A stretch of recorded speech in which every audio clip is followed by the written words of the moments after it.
Halo para manajer, welcome to week 6 preview di WRKP FPL. Balik lagi sama kita bertiga. Ada gue Fadil dan di bawah gue ada Amar. What up man, apa Nah, kabar? sama di bawahnya Amar ada Nuha. Halo, apa kabar semuanya? Nah, jadi gimana week 5 kalian? Panah hijau nggak? Kalau kita Oh, mah ya. jelas. Kalau kita berdua panah hijau tapi Amar panah merah nih. Aduh, kayak Amar nanti kita bakal jelasin hasil di week 5 ya. Nah, yaudah gak pakai lama. Sebelum gue mulai yaudah kalau misal kalian mau panah hijau ya cara lain gak ada cara lain, udah ngikutin URKPFP ya ikutin aja. Nah yaudah kalau gitu. Masih nggak percaya sama kita? Iya masih nggak percaya dulu udah.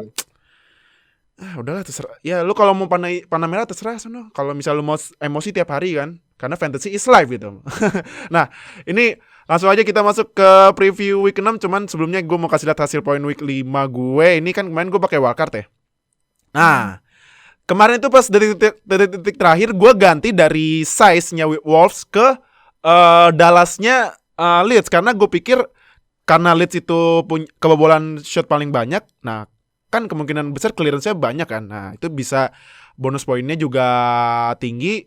Nah, jadinya gue masukin Dallas ternyata kemarin ininya Leeds kebobolan. Jadi ya 2 poin. Cuman yang lain sih gue lumayan puas. Chilwell ngasis tapi walaupun kebobolan 3. Robertson juga kemarin ngasis ya walaupun kebobolan 2 lawan Everton. Dan untungnya gue masang Kapten Diken. Ambiar poin gue gila. Ambiar. Jadi ini wah gue seneng poinnya 77. Dan juga overall gue naik dari peringkat ke kemarin peringkat 197.000 sekarang ke 122.000. Nah itu gue. Yang kedua ini Amar. Nih kalau gue liat kenapa kipernya bukan Martinez malah Ryan poinnya. Ini juga lu dapet kemarin minus 4 poin jadi 55 nih seharusnya bukan 59. Kenapa Mar? Salah prediksi gue ini. Jadi sebenarnya gue ada gambling buat ngambil minus 4 buat ngambil Son. Harapannya bakal Stones. Di kipernya gue salah prediksi. Jadi gue gak lewatin rata-rata. Anyway, lanjut ke back. Ini buat back sih kayaknya gue harus banyak review ya. Soalnya poin dari back tuh gue jarang banget dapat yang cukup banyak. Alexander Arnold cuma 1. Justin playing game week. Chilwell dapat assist tapi dia dapat kartu juga. Jadi mungkin ada yang bakal gue ganti. Kayaknya Alexander Arnold bakal gue ganti. Alexander. Wow. Ini lumayan begitu kan karena kan Amar juga fans Liverpool ya. Cuman mau lihat beberapa minggu ke depan sih. Oke. Nah, we'll stick to this backline tapi lihat inilah. Oke. Dan untungnya lu pakai kaptennya Sonaldo ya. Sonaldo. Nah iya kalau di gelandang gue kapten pakai Sonaldo yang udah gue pantau nih dari zaman dia masih di Hamburg terus. Di Bundesliga ya. Iya. Udah bagus. Sempat ada kekhawatiran pas dia pindah ke Premier League apakah bakal bagus, ternyata gue terbukti salah. Jadi akhirnya sekarang I'm riding the hype of Son Heung-min lagi. Untuk striker Calvert-Lewin terbukti fixture proof lawan siapa minimal dia cetak 1 gol sampai saat ini ya kan. Kedepannya gue harap bisa terus kayak gitu. Patrick Bamford blank week dia jadi diferensial gue lah buat going forward karena kan pemainnya Leeds ini murah-murah ya. Jadi ya buat nambah aja gitu. Overall poin gue 59 dari 60 rata-rata dikurang 4 jadi 55. Iya, dan Hmm. ya sayangnya Amar juga di ini kena panah merah, tapi nggak apalah. Kenapa? Kan namanya juga nama timnya musim ini serius kok. Nah, musim ini. Jadi kan ya maklum lah kalau serius kan pasti ada ininya kan. FPL kan juga maraton. Nah, next terakhir di week 5 nih. Wow, ini poinnya stong. Nah, ini tuh baby. Gila Noah poinnya habis wakat 92 nih kipernya Martinez, backnya juga. Wah, ini backnya ngasih poin Robertson, Size, Chilwell enggak apa. Tengahnya juga tengah Grealish gak ngasih cuman gak apa. Depannya Bamford gak ngasih tapi ya at least kaptennya ini Harry Kane. Nah, cuman nih kita langsung nyambung aja kali ke ini ya, ke week 6 preview. Langsung aja kita mulai. Nah, ini gimana nih? James dinyatakan tidak bisa main di week 6. Gimana nih? No. Well, jujur ya, James bagi manajer yang kayak gue yang benar-benar percaya James dari awal tuh, ini sebuah kayak shock gitu lah dengan tiba-tiba James nggak bisa main. Mungkin sih banyak banget manajer yang bakal langsung kayak wah gue harus ngeluarin James nih, dia nggak bisa main. Tapi kalau gue sih, gue memilih untuk sabar terlebih dahulu ya, karena bisa jadi cederanya dia tuh bakal sama kayak Son di minggu kemarin. Nah itu tuh. United. Bisa jadi kayak gitu. Dibilang cedera, tahu-tahu main. Hati-hati. Ya, karena kan kemarin juga Son cederanya cuma 50%, pada jual, tahu-tahu main 4 gol, stong kan. Naik lagi. Nah itu, makanya gue juga untuk sekarang gue bakal menaruh James Rodriguez di cadangan aja. Jangan sampai dia keluar dari tim gitu. Oke. Mar, gimana Mar kalau menurut tuh? Nih James, gue dari awal-awal podcast ini kita selalu ngomongin Everton, gue selalu bilang kesuksesan Everton itu sifatnya kolektif. Dia datangnya Don Carlo, dibangun culture tim yang bagus, kayak gitu ya. Gue nggak ingat kapan terakhir kali Everton tuh punya pelatih yang berpengalaman Don Carlo ya. Jadi naiknya poin James Rodriguez itu nanti bakal seiring juga sama naiknya Dominic Calvert-Lewin dan teman-temannya Richarlison. Benar banget. Lebih improvement ini sifatnya sistemik dan sustainable menurut gue. Jadi it's safe to say that you can be safe choosing Everton player, salah satunya ya ini James Rodriguez. Nah, cuman terakhir nih, sebelum kita moving on ke pemain yang kita saranin, kalau misalnya, kalau misalnya James beneran cedera, apakah week 6 pertama kali Calvert-Lewin blank? Apa gimana? Gimana menurut lu, Mar? Enggak blank. Gue tetap pegang Calvert-Lewin, kan ya masih ada Richarlison, masih ada Alan, atau mungkin nanti yang dimasukin kayak the talented Tom Davies. Tom Davies ya, iya. Ya, bocah asli Liverpool. Scouser. Iya, Scouser. Walaupun not the best or even better than James Rodriguez, tapi dia ada potensinya lah. Dan balik lagi kayak kata gue bilang, kesuksesan Everton itu dia sifatnya sistemik dan sustainable. Jadi gue nggak melihat langsung tiba-tiba Dominic Calvert-Lewin blank game week atau tiba-tiba turun gitu. Enggak lah. Not anytime soon, man. Oke. Nah, berarti kita langsung masuk ke ini ya, rekomendasi pemain. Pertama, gue rekomendasiin Ross Barkley. Nyambung lagi mantan pemain Everton kemarin. Nah, karena kalau gue perhatiin ini Ross Barkley semenjak Ross Barkley ini di loan apa dijual sama Chelsea? Di loan dari Chelsea ya. Di loan sama Chelsea, mainnya nih jadi gacor nih kalau lu lihat ya. Nih. Kalau lihat nih di 2 match terakhir dia ngegolin loh. Nah, next week dia lawan Leeds yang tadi gue udah bilang Leeds ini tim yang allowed shotnya paling banyak. Menurut gue Aston Villa yang formnya lagi naik banget ini bakal ngegolin sih lawan Leeds.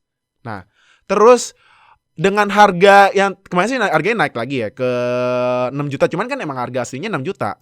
Nih, tuh kan harga aslinya kan 6 juta tuh kan. Nah, kalau menurut gua ini Barkley ini adalah alternatif kalau lu nggak bisa beli Grealish gitu. Nah, kenapa? Karena nih gua kasih lihat ya. Di Opta ini gua bandingin Grealish sama Barkley. Ini Barkley lu lihat key passes-nya emang sedikit 2 karena kan dia mainnya di ini ya. Grealish itu main di central midfielder ya.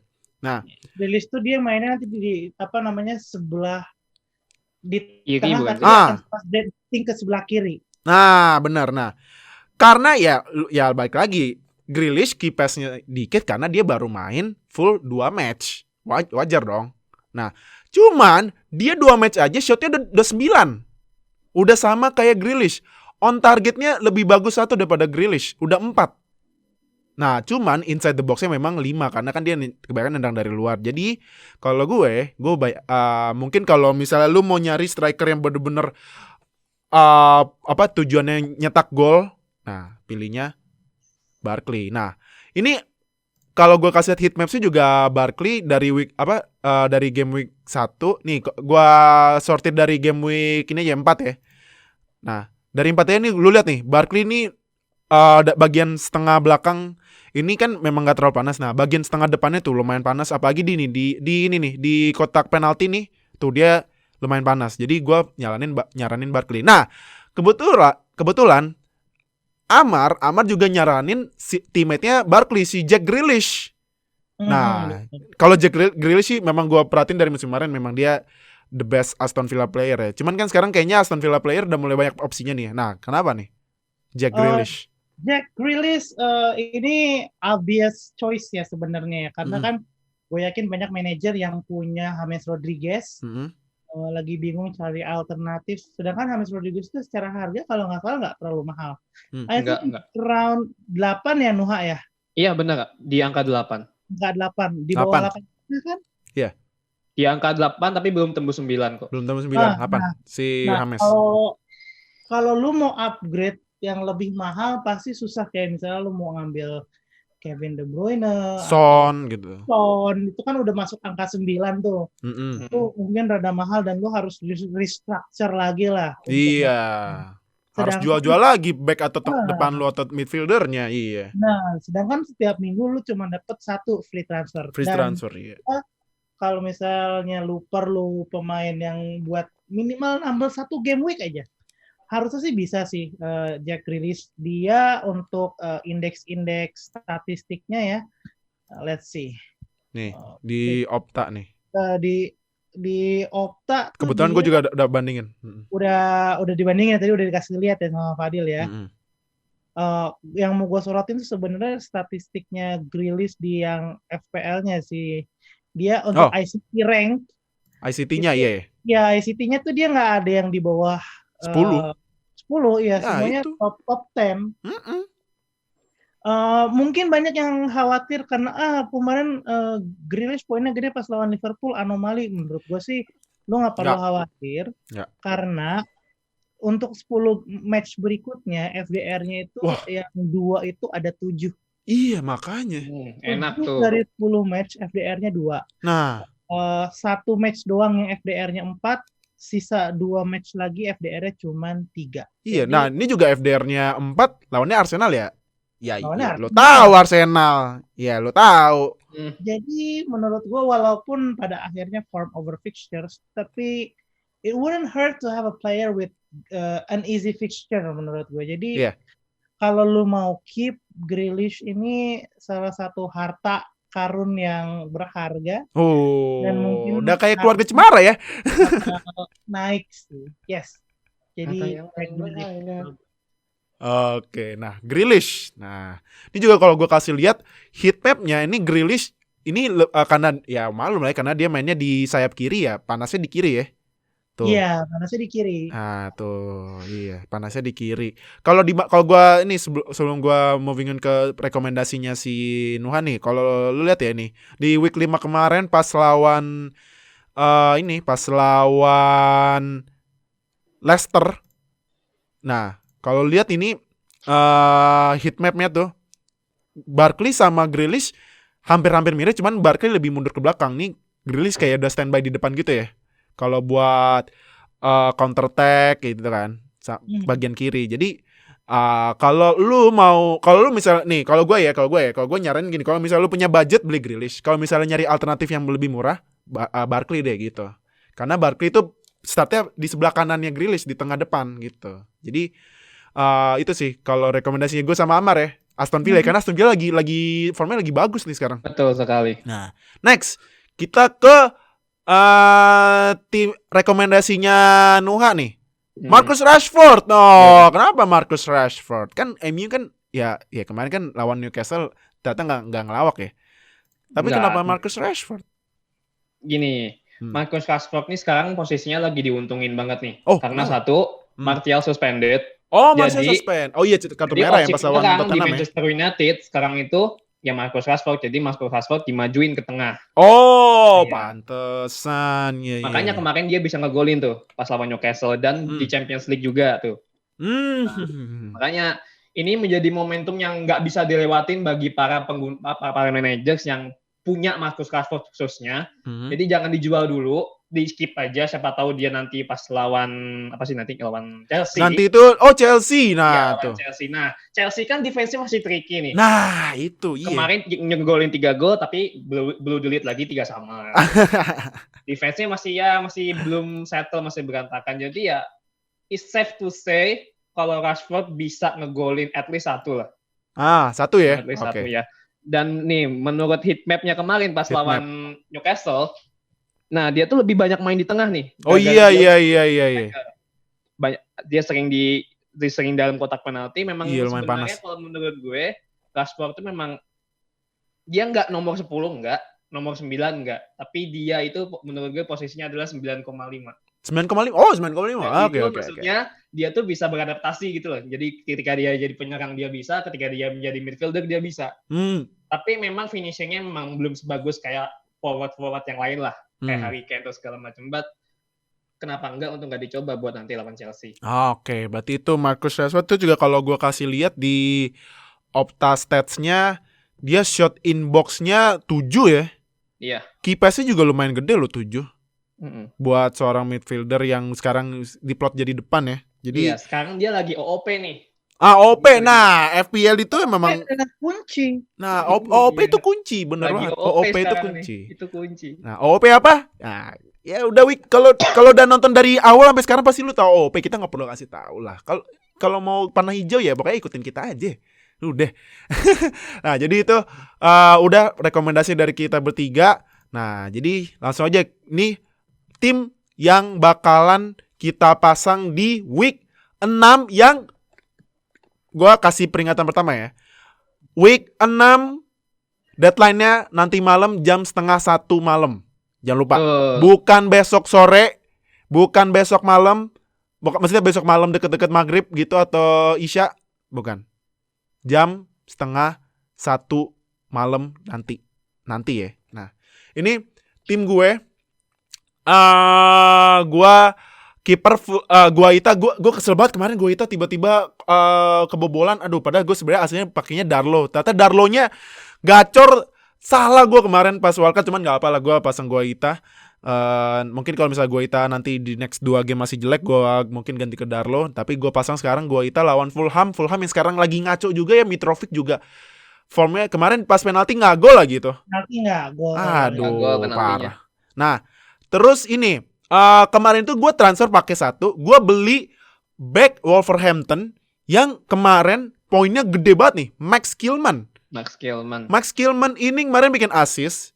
Poinnya, bonus poin juga 3 loh. Dia 2 game beruntun bonus poinnya 3. Nah, gue tadinya kan mau nyariin Max Kilman, cuman gue nggak jadi karena ini Max Kilman ketemu Newcastle yang kayaknya kebobolan nih sama Callum Wilson.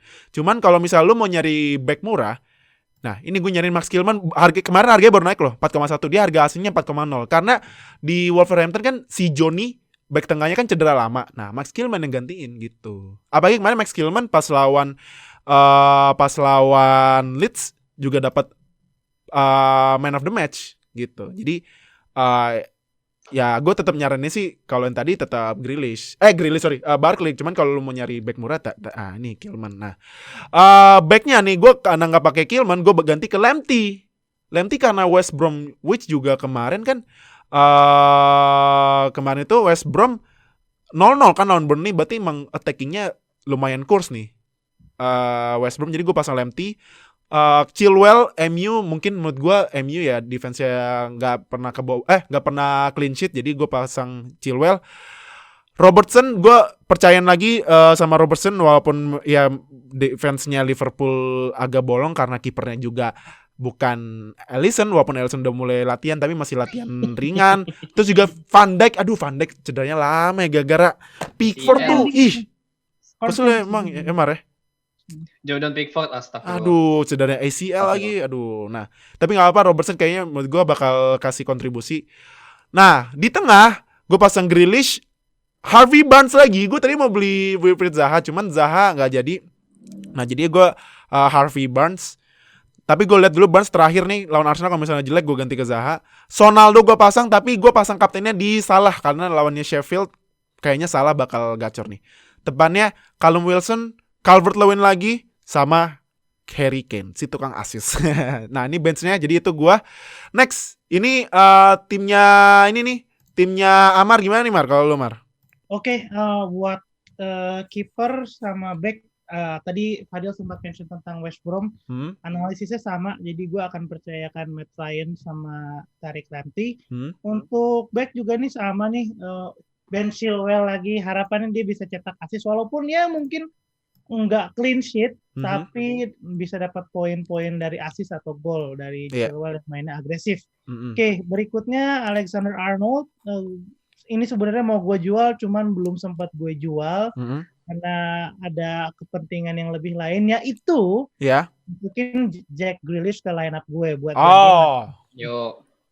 Nah, analisisnya tadi udah ya, Grealish terus kayak gitu. Sekarang ke Son, seperti biasa gue jadiin kapten. Harvey Barnes tetap ada. I'm still a believer of Harvey Barnes ya. Kai Havertz 3 poin Havertz sih ya, Havertz 3 match terakhir belum pernah blank game week. Silakan dicek statistiknya. Mohamed Salah obviously, Calvert-Lewin lawan Southampton, dan Patrick Bamford lawan Aston Villa. So this is my lineup. Harapannya sih bisa melampaui rata-rata. I've done enough analysis. I've had enough being bottom of the league. Harapannya bisa naik. Sih, mantep dong. Tetap spirit Panagers tetap ada dong. Nah, jelas. Last, ini line up-nya Nuha yang bakal dipakai di week 6. Gimana nih, No? Kalau lu? Secara overall untuk semua pemain gue sih sebenarnya nggak banyak berubah ya, bahkan cenderung sama. Cuman yang gue drop di sini cuma James Rodriguez, gue drop di bench. Oh iya, jadi, di bench ya? Iya, James ya. Jadi gue menggunakan free transfer gue. Jadi gue sebelumnya kan gue ada Oriol Romeu nih di bench. Nah, gue jual, terus gue ganti ke Leandro Trossard. Nah, Trossard gue naikin ke starter. Oh ya, Trossard ya. Trossard itu pemain yang minggu lalu sempat kita rekomendasikan. Berhubung minggu kemarin blank game back kan. Dan sekarang lawannya bakal West Brom. Jadi ya bisa lah seenggaknya bikin assist atau gol lah seenggaknya. Dan secara keseluruhan untuk keeper tetap sama Martinez, dan belakangnya masih solid, masih sama Robertson, Saiz, dan Chilwell. Dengan tengahnya tetap yang sama, Son, Grealish, dan Mohamed Salah. Penyerangnya Calvert-Lewin, Bamford, dan kapten gue taruh di Harry Kane karena assist dan golnya luar biasa. Dan Harry Kane adalah leader assist di Premier League sekarang. Nah itu ya, yang tadi gue bilang Harry Kane tuh tukang assist kan, bukan tukang ngegolin.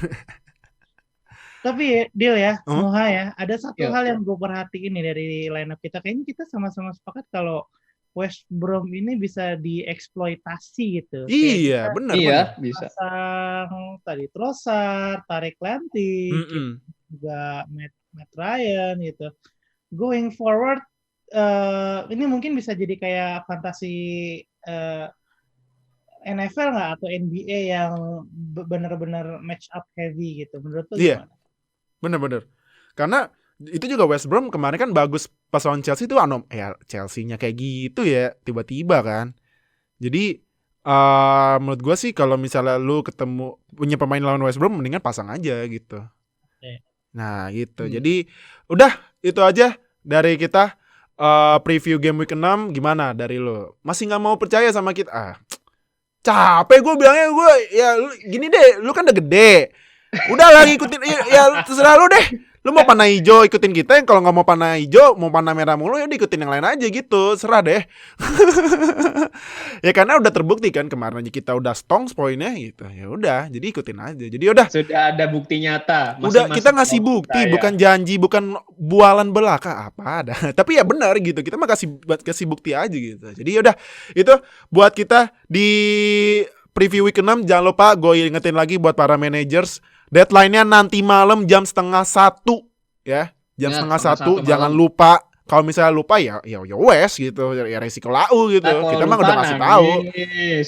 Kita udah ngingetin di Twitter, kalau misalnya nggak ngingetin ya ya wes. Yes. Ya kalau misalnya ngamuk-ngamuk, ini salah Warkop FPL nggak ngasih tahu, lalu kita udah kasih tahu di podcast gitu kan. Nah yaudah, pokoknya udah ikutin kita aja deh kalau mau panah hijau gitu. Jadi udah itu aja preview di game week 6. Thank you banget udah nonton di YouTube, thank you banget udah dengerin di Spotify, thank you banget Amar udah join. Thank you man. Nah thank you banget Noah udah join juga. Yo, thank you. Nah thank you banget buat kalian semua. Dan jangan lupa terakhir nih warning ketiga gua, jangan lupa jam 12:30 malam nanti deadline. Kemarin injury report udah pada keluar semuanya, jadi langsung aja setting line up lu secepatnya abis kita rilis podcast ini. Dan salam panah hijau. Dadah.